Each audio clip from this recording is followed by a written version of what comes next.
It is Thursday. By popular demand, Cha-Cha is back. Hello, Cha-Cha. Oh, she looks sleepy. And I'm here with Anna Navarro. How are you, Anna? You look sleepy, too. I feel okay. I got like 10 hours last night. I did. I've been passing out pretty early, but I'm here, excited to have you here. And now that you have several podcasts, you know, I value these more, and it's my personal endeavor to make sure that our podcasts are better than your solo podcast.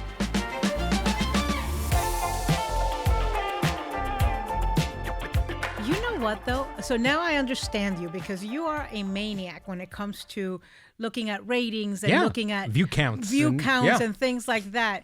And now I find myself looking at this, and I tell you all the time, I miss you in this Bleep with Anna Navarro, because I'm talking a lot. I do my rants, and then I have guests. I had Julie K. Brown from who I love. This week, she's to me, a heroine who broke the Epstein files. And one of the things I'm committed to doing is to make sure that things don't fall off the radar, right? We're in the middle of a war. It's all about what's happening in Iran right now. This has been a week that has felt like a century, but we cannot forget the Epstein survivors and what's happened there. And I don't know if you remember, but there was on Monday's show, Monday's live show, there was a lady sitting in the front row, and during a commercial break, she said to us, "I am a sexual assault survivor. I beg of you to not drop the Epstein list, the Epstein scandal." And so, I talk about it with Julie K. Brown in this week's episode. I think she's, but for her, there would have been no coverage coverage of Epstein in 2018 and 2019. That's to me, that's one of the huge ironies. I think that if Trump hadn't gotten elected, there wouldn't have been a MeToo movement.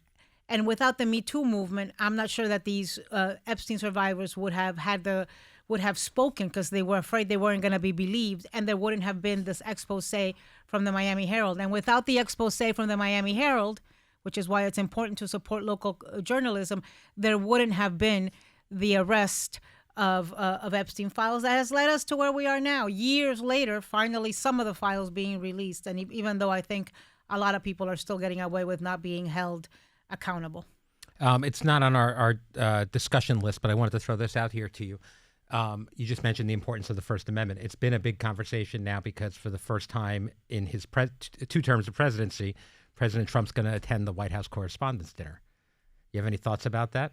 Yes, I'm not going. Yeah. Well, to be fair, you didn't go last year either, but you've gone. You invite me every year. Yes. And no, I don't go while Trump is there. I don't. I actually have not set foot in Washington, D.C. since December of 2024. I don't want to be. I don't want to be in Washington right now, and I certainly don't want to be there looking at Donald Trump's face. I'm not gonna. That's why. I was thinking about it in relation to the State of the Union that happened, what was it, last week? It feels like 100 years ago. And the Democrats who chose to skip it. Mm-hmm. And I asked myself, if I was in Congress, hypothetically, would I skip it? And I think for me, the answer is yes. And I saw a lot of other Democrats criticizing the Democrats that were skipping it. Most of the Democrats criticizing that were white men, frankly. I saw people like Rahm Emanuel, criticizing other Democrats. With what Donald Trump has perpetrated, the terror he has perpetrated on my community, with Donald Trump's feds shooting American citizens and murdering them, with Donald Trump arresting and detaining children and sending them to an inhumane camp, no, I'm not going to sit at a White House Correspondents Dinner and pretend that it's funny and great and put on a dress. I would not go to the State of the Union.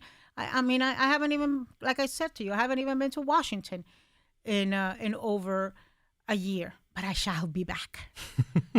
I have no doubt of that. Well, since we last talked on the podcast, America is at war with Iran. Not if you ask Republicans in Congress. Yeah. Well, this attack, every time they say we're not at war, the president says, I got to go back to the war. They look so stupid. I mean, okay, so why don't Republicans want to call it a war? Because Congress has war powers where they are supposed to authorize war. So as not to look like the feckless fools that they are, they have to go around semantics and try to come up with other It's an terms attack. to It's a- describe yeah. it. It's a this, it's a that, it's a targeted operation. It's a, and some Democrats did the same under other precedents. The folks who argue this has been done under so many precedents, that part is true. I was thinking about this the other day, and I remember the first time I heard this debate about military action that was unconstitutional and not authorized was Congress was when I was 11 years old, and Reagan invaded Grenada. Remember that little island? I can't even remember why that invasion happened. And then it was Libya. And then it was Bush sending the military in to extricate Noriega from Panama. But I think that's happening in Iran is very different to most of those other instances. Look, just 2 months ago, it was only 2 months ago, we saw Donald Trump go into Venezuela and have a targeted operation to extricate Maduro, who had an indictment in a federal court here and who's now in New York in federal prison, waiting a trial. That is very different than what we are seeing in Iran right now. Could you argue that was a targeted military operation? Yes. Can you argue that what we're seeing in Iran is not a war when we see it expanding all over the region, when we have lost now to, at this moment that we know of, 6 American service members, when there are innocents that have lost their lives, like the 160, 170, I don't know what the exact number is, of schoolgirls that died as a result of this war. So, it's a war. Let's call it what it is. And let's treat it as what it is. And the Republicans in Congress have got to stop treating their constituents like they're a bunch of morons. They're not. We know what we're doing. We know what we're seeing. And I think that the Venezuela thing has had an outsized effect and impact on Trump and the way he sees the world and the way he sees American power. Because that was so successful. Well, and easy. Because, he realized he has the strongest and biggest armed forces in the world, and he intends to use them to threaten and to effect change.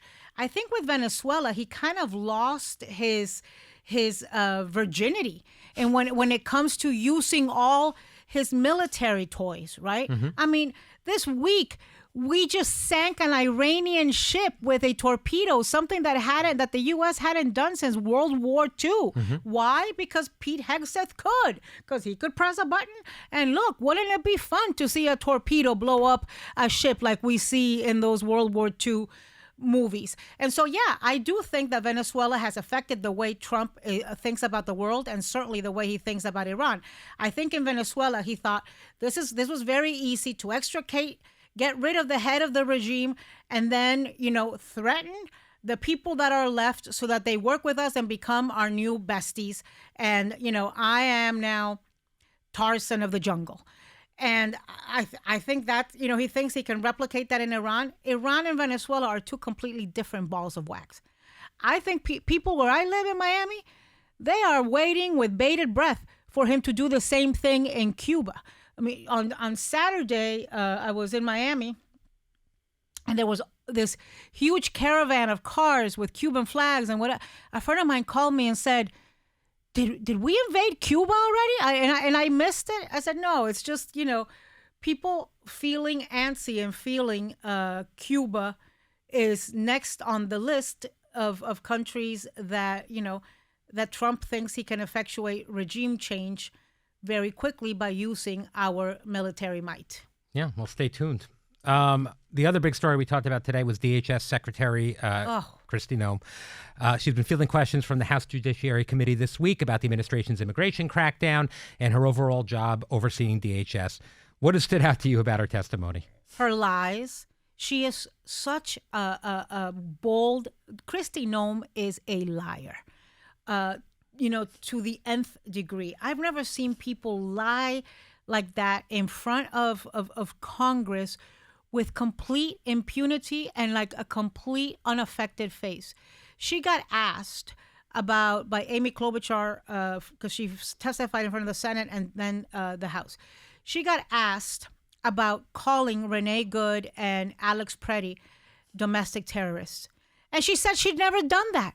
When there is video, it's like they think we're stupid. It's like they think we don't see what we are seeing with our own eyes. So, let's remember what happened there. She rushed to the microphones and she immediately declared this an act of domestic terrorism. Within hours, the man's body wasn't even cold yet. And she's declaring this because she so badly wants the cameras and the limelight without having any facts. That is such irresponsibility. If any of us did that as journalists, rushed to be in front of the camera and declare something a domestic terrorist, and then it turned out not to be, we would be fired, probably, at the very least suspended. I also, something that stood out to me, which hasn't gotten that much attention, but it is scandalous. It is scandalous, is the way she is misspending our taxpayer money. So not only is she out there buying these luxury jets with beds and bars, which she claims she's going to retrofit and turn them into deportation planes.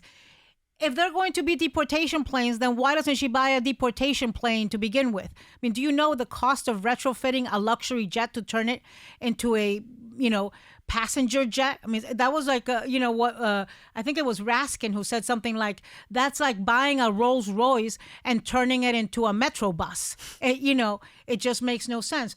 But also the amount, the hundreds of millions of dollars she has allocated to PR campaigns that prominently feature her. I saw Joe Kennedy talking about this. Her Yeah. in like costumes, right? Mm-hmm. Like her and her, I mean, she loves to co-play, like different characters. So, one day she's deportation Barbie, with the ice hat and the vest and the this, and she's out there. Another day she's on a horse with a big cowboy hat. Another day she's dressed. I mean, it's insane. She reminds me of those. When I was little, they used to have paper dolls. I don't see them for sale anymore. Mm-hmm. But I used to love the paper dolls when I used to take the doll and you used to take, the cutout and put her in this outfit. And then this. She is a cardboard cutout secretary. Completely unqualified and completely immoral. Because when you are lying that way in front of a congressional committee, it shows that you have no morals. And I am glad that she got asked about her relationship with Corey Lewandowski. I was going to ask you about that. So, I mean, during the hearing, they asked her about whether she had a sexual relationship with Corey Lewandowski, who, it's amazing how many times Corey Lewandowski's come up in the last 10 years in context. But the question was stated as a question about her judgment and decision-making. Noem said she was offended by it. Do you think it was a fair question? Yes, I do. Because, and by the way, these kind of scandals, they're not just happening at the Department of Homeland Security. They're also happening at the Department of Labor. I'll go into that in a little bit later. But yes, I think it's a fair question because Corey Lewandowski is in a position where he is affecting policy, where he's affecting personnel decisions, where he's affecting what happens at the Department of Homeland Security. We heard about him firing a Coast Guard pilot mid-flight because they had misplaced. They couldn't find Kristi Noem's blankie. Mm-hmm. And then they had to rehire the Coast Guard pilot because there was nobody to fly the plane. So note to self, do not fire your pilot mid-flight unless you have a second pilot standing by. So yeah, that makes it relevant. Also, the fact that he's got some sort of, special employee status, special government employee status. That's supposed to expire at a certain point. That's supposed to, I think it's already expired, but he continues in that role. That makes it relevant. I think she took her husband there as a nice prop because, she knows that all of this is in the ether and she has every ability and every opportunity to deny it and to set the record straight, but she didn't. And over at the Department of Labor, there's also allegations of impropriety. I mean, what is this? Can't all these people go, can't they go find people to have sex with outside of the folks that they are paying? Even Cha-Cha's turning away from you now. And I do have to say, of course, these are allegations. We don't know that they're having an affair, but she did not directly counter them and say, as she said, they were garbage. Oh, you mean Kristi Noem? Kristi Noem, yeah. And also, all of these are allegations. All right, switching gears. I know you're excited to hear this. Bad Bunny's halftime performance at the Super Bowl set a new record. Apple Music said his performance drew 4.1 billion with a B views in 24 hours across global broadcast, YouTube, and social media platforms. That's pretty incredible. And that's, of course, with the targeted alternative programming going on at the same time. Are you surprised by this in any way? I suspect you are not. The numbers blow me away. Mm-hmm. I don't think I'm not surprised because I have had the great fortune of now having Bad Bunny content all over my algorithm. So I am flooded with Bad Bunny content on a daily basis. And I get to see things as marvelous as Bad Bunny showing up in Sydney, Australia, and conquering that. Just, tens and tens of thousands of Australians singing along to his song. I have seen kids in Africa doing the dance moves and singing along to his, like in the bush in Africa, singing along. I know that he's number one in China. So places where they clearly don't speak Spanish, where they, may not know what he's saying, but they get the vibe.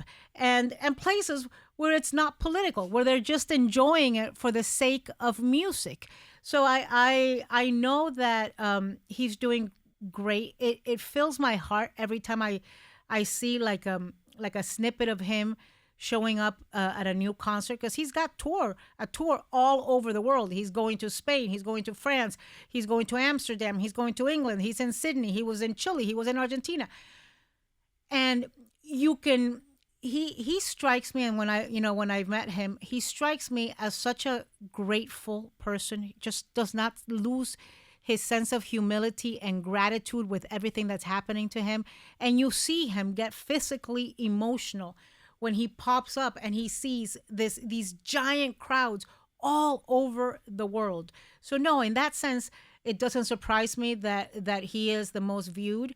And I'm just happy about it. I'm just happy about it because he's such an incredible ambassador of Latino culture. And he's so proud of his identity. It's probably very similar to how when I walk out on the set in the morning and the Bry guys are out there and they're excited to see me. That's the way I feel. I feel grateful. I look out and it's wonderful. It's all about you. It's all about me. All right. So we have big news this weekend. Oh, God almighty. This is exciting. Tomorrow night, after the Friday show, you are making your Broadway debut for one night only, tomorrow night in Buena Vista Social Club.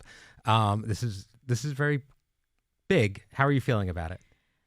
I feel like a Pedro Almodovar movie. I am a woman on the verge of a nervous breakdown. And every time you all start talking to me about it, I physically feel my heart race. I am incredibly nervous about this. This is something that is so outside my comfort zone. I've only felt like this like one time before, and it was when I participated in modeling down a walkway for the American Heart Association. And it's like, what does a chubby Nicaraguan girl know about putting on a ball gown and modeling down a walkway? So my knees were shaking. Those things don't happen to me. I never get nervous. If these nails weren't gel and toxic, I'd be biting them. That's how it is. Listen, you're going to look fantastic. I have no doubt about that. You're not the best actor. I'm not going to lie. I've done a couple skits with you. It's not your wheelhouse. You're better when you're yourself. Have they run through things with you? Have they rehearsed? Do you know what you're doing yet? You don't have to tell me, but do you know exactly what you're doing? I don't know what I'm doing. In fact, I think I don't know what I'm doing. I asked to be like a statue. I asked if I could be like a piece of grass, like in the Bad Bunny halftime show. I'm very nervous about it, and we'll see. We'll talk about it next week, where hopefully I'm being told you're tomorrow you're rehearsing it all. You're going to rehearse it all. It's going to be fine. Okay. You're going to be fine. You're doing 2 scenes, is what they're telling me. This is big, and you love the show. I love the show. I've seen it 3 times. Do you want to take a drink? Because I'm about to drop a name. Okay, hold on. Go ahead. So yesterday I called Lin Manuel Miranda, who's one of the producers of the show. He and his father are producers of the show. He knows something about being on Broadway. And I called him and his dad. So his dad, Luis, did a walk-on performance for In the Heights, which his son, of course, is the author of. It's Lin Manuel's play. And so I said, okay, will you please give me some advice? And they said, listen to the instructions. Listen to the... Not your forte, Anna. So apparently, Luis was sitting there and they were running through all of the instructions and running through everything he had to do and how he had to do it. And Luis was on his iPad at the same time. And at some point, he looked up and he said, what? What am I supposed to do? And Lin said to him, Dad, they just explained it to you. Get off, So I have been told to devote my full, wholehearted attention to when the instructions are given. I think you leave your phone with Cha-Cha and just pay attention, and you'll be great. You're going to do great. You have presence. That's all you need to do, and you do what they tell you. It's a well-written musical, I'm sure, and they'll give you good guidance. These are professionals. They know what they're doing. You know what the most nerve-wracking thing has been so far? What? Giving them my measurements. I don't want to know my measurements. Leave me alone. I don't want to know the size of my waist. Thank you. Which is significantly bigger after coming back from Spain for 2 weeks during the holiday. I have realized I need to travel to countries where I don't like the food. Yeah, that's Italy. Stay away from there. That's Well, that knocks out Greece, Italy, Spain. Where am I going to go? Yeah, where am I going to go? Great.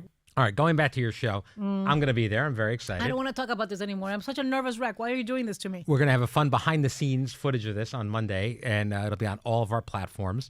And this is all exciting.